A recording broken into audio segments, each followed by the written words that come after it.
আসসালামু আলাইকুম। আমার নাম মোহাম্মদ আফজাল হোসেন। আমার বাসা গাইবান্ধা জেলার সুন্দরগঞ্জ থানায়। আমাকে মূলত চাকরিচ্যুত করা হয় একটা ফেসবুক কমেন্টকে কেন্দ্র করে। 2021 সালে 71 টিভির একটা টক শো অনুষ্ঠান হয়। সেই অনুষ্ঠানে আমি এটা মন্তব্য করেছিলাম, আমাদের পুলিশ বাহিনীর বিভিন্ন সমস্যার কথা বলে মাননীয় ঊর্ধ্বতন কর্তৃপক্ষ স্যারদের নেক দৃষ্টি কামনা করছিলাম। এই বিষয়ে একটা মন্তব্য করার কারণে আমাকে বিভাগীয় মামলা রুজু করে 2022 সালের ফেব্রুয়ারিতে চাকরিচ্যুত করা হয়।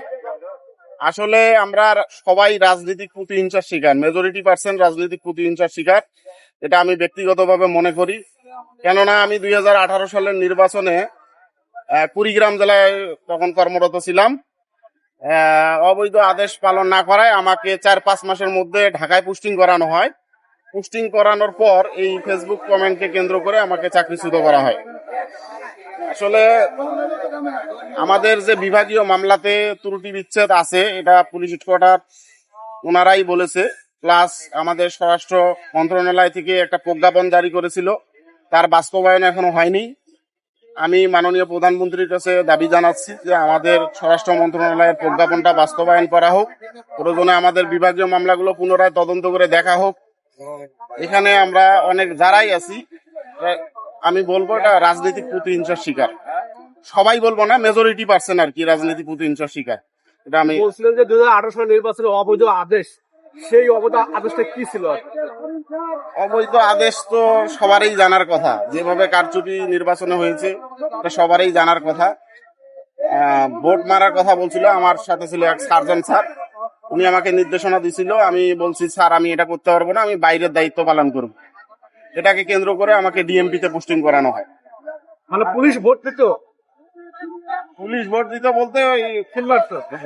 পুলিশ মারতো না, তবে কিছু নেতাকর্মীরা এসে মারার জন্য বলছিল, ভোট কাটার জন্য নেতাকর্মীরা মারতো। আর যে প্রতিবেদনের কথা বললেন, যে প্রতিবেদনে কমেন্ট করেছিলেন এটার জন্য সমস্যা হয়েছে, প্রতিবেদনটা কি ছিল?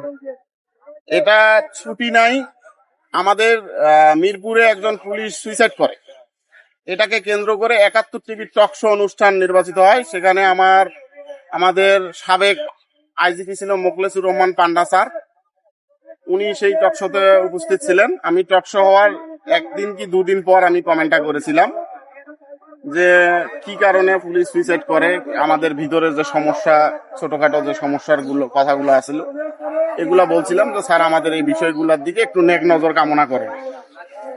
আমি এই কমেন্ট করাতে আমাকে চাকরিচ্যুত করা হয়। ধন্যবাদ।